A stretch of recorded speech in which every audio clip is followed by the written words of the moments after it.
I thought. I wouldn't have said that. Street, look at it. Okay, so we were talking. You were just about to start your first round of the HCG protocol. You've watched my videos. Not all of them. You've watched two. The one with me describing the protocols with the red shirt, and the one describing this transition in second phase, I'm assuming.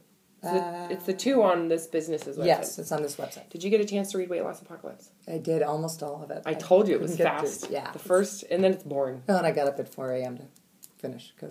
Do you feel a little more prepared? Yeah, Can definitely. you see why we have you read that? Definitely. It's like, we got to slap you in the face before you start. Don't get in here and think that this is easy. Yeah, no. Because most people don't eat because they're hungry. And at every level, I was amazed at the clarity behind the concept of it. You know, like you said, the simplicity of it. Like, why hasn't anyone figured this out before? So much of it makes sense, but it's really basic. Yeah, it is basic. And this gets to what we were just talking about, which is what I want to get on this video.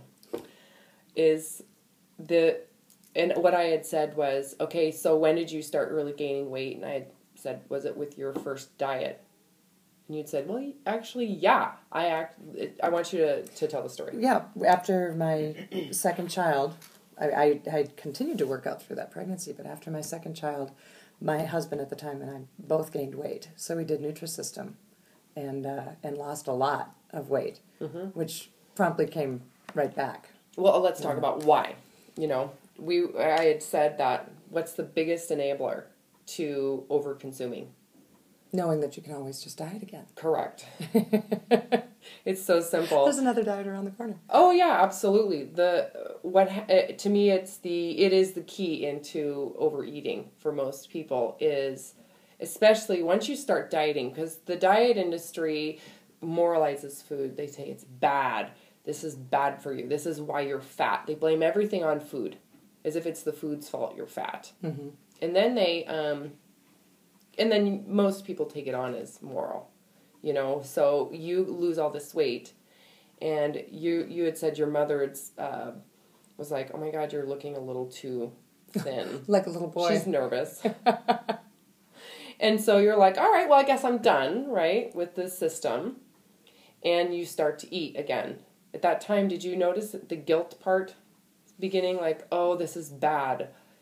Yeah, certainly there are certain foods that I've labeled and crossed off my list as inedible. Which began at that point. Mm-hmm. Because prior to that... Not so much. You know, because it's not an innate way of thinking to actually put food on a moral scale. Right. It's taught by the diet industry. So then you start over-consuming because the excuse is always, you know what? You're justifying it. And you tend to say, I can consume this now because I can just fix it later with another diet. Right. And so then you're actually okay with the fat gain. Even though just prior to that, you were focused on losing the fat. I mean, literally the day before. Yeah. So the whole weight concept too is just ridiculous, because when you're giving yourself the leniency to overconsume, you actually are accepting of the fat gain. Isn't that interesting? That's really true. I know. Anyways, the other part is when you're justifying the overconsuming because you're going to go on a diet, you're actually thinking from a place of deprivation. You're eating to compensate, not only because you were just dieting, but because you just see, that's when I stopped and said, I got to get this on camera. Yeah. Because you're now eating from a state of deprivation. That makes total sense. So is it how we process information can create a snowball effect in the body's response to desire, palate. If you're eating in preparation for famine, there's no doubt that narcotic center of the brain is going to be saying, get the most palatable food you can. Because those are the most hormonally powerful, and we are now going to restock our fuel source for the next famine. The body does what you tell it. It's amazing. But get into in order for us to kill the life source of why you overconsume, you have got to never use a diet as an excuse to overeat again. That state of famine is very powerful. Mm-hmm. And you will, if you think back to the majority of the times you've overconsumed, give me a percentage. How often, or what percentage of the times you've overconsumed since you started with that first diet or Mm-hmm. after is because you will go on another diet later? I've never thought of it that way, but no, I just overconsume. But there's definitely... So you say 60% of the time you're like, you know what, I'll just fix this later. Yeah. I'll just fix this later. I'd say 60%. The rest is I'm too hungry and you just overconsume out of too much hunger and too speed of eating. Or it tastes so good, I just don't want to stop. I choose not to stop. Okay, there's an because I'll fix excuse. it. I was just about to say, there's always an excuse, Yep. even if it's extremely palatable, which is, you know, I'm going to entitle myself to eat this whole thing. First of all, there's no reason to limit. We don't have famine coming on. But the reasoning is coming from the impending famine through diet, all centered on the concept of I don't want to be fat, of which you could give a shit about while you're excusing the famine eating, because you're accepting of the result. It does not make sense. It's like we're so intelligent that we are stupid. It's so simple when you break it down that way. It's Yeah. really, really interesting. It is simple. And there's a very simple solution. Because you diet because you care, but then when you're Over-consuming, you don't care about the exact reason that you're going to get back on a diet. Nope, you don't. So interesting. I know. Wow. And it's so not, it's like all of a sudden you're going, oh, no wonder diets don't work. I don't care how amazing and brilliant it is. I don't care if it can solve all world obesity and hormonal dysfunctions. If you're coming from a state of deprivation, you are going to be over-consuming and disregarding your body's warning to say, hey, I'm done. You'll disregard it. You go right on past it because you know what? You got to overeat because you're going to have what I call a purge. It's a state of bulimia. You're not necessarily going to puke it up, but you know, in a week or two when you do that diet, that's a purge. Or, oh, I'll exercise it off. That's a purge. Oh, sure. Absolutely. I've never thought of it that way. No, our country is bulimic in many, many ways. I'll overeat and then I'll just work out harder Purge it tomorrow. off later. Yeah. Oh, my It's gosh. all state of famine. So if we take out all diets, if you were to hold yourself to this, you are on diet rehab. You are never to diet again. Ever. I love that. Through exercise, through any form of restriction for that reason, you are never to do it again, and you are going to make that decision. Like divorce. You're divorcing diets. Now, how do you consume? More thoughtfully. Oh, God, yes. You do. You want, because, and then the other thing is it's not about taking food and limiting pleasure.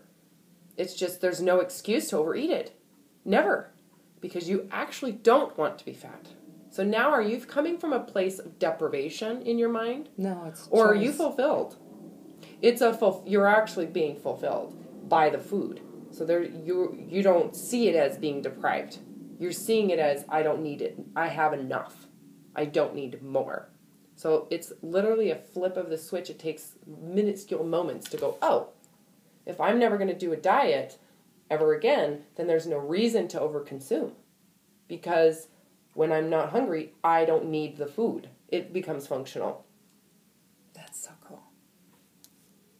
That's really cool. You're welcome. Wow. Totally different perspective. I know. And it's like, oh, it changes everything. It does change everything. I know. I love the idea that it's still, you still get to reap the pleasure of enjoying a meal with someone. You just find the off switch. I really, and when I'm going to consume, when I go to eat food, to me it is such an pleasure is such an important part of the decision. It needs to taste good. It needs to really hit my palate. So if I'm going to eat and I'm eating, I ration food. I've been rationing food for almost 15 years now. So I don't have an excuse. And that's pretty much how I killed my eating disorder. I said there's never going to be a purge again, ever. And I'm not going to micromanage food because that micromanagement didn't serve me any good. Granted, I have a lot more understanding of food because I was so obsessive about it, but getting rid of the purge removed any form of binge because I truly did care about my body. So in the middle ground, you need to learn to understand your palate. So if you're not hungry, you just have to decide, well, the answer's no, right? But if you are hungry, the next question is, what would really fill this gap? What sounds palatable? Assume there's no emotion attached. Okay? Then you start to think about what would be the most pleasurable, and it changes. Sometimes it's creamy, it's salty, or it's crunchy. And don't you agree that for example, when your husband, who's an incredible cook, cooks a food, he's probably engaging in his mind an assessment of palate. What would sound good? Oh, absolutely. And then he fixes it. That's how you're supposed to do it. Well, as long as we have the resources. So some of this issue with food is a byproduct of the fact that we don't have to be limited. Sure. So if you don't have to be limited, then where are you going to be self-limiting without feeling deprived? And that's the key balance point that we have to find for you. And it's different for everybody. Cool. So I say the goal in this first round, and hopefully last round of the HCG protocol for you, is to find that balance point for yourself. That needs to be dynamic. Does that make sense? Mm-hmm. Absolutely. And I'm ready. Fabulous. You're fabulous.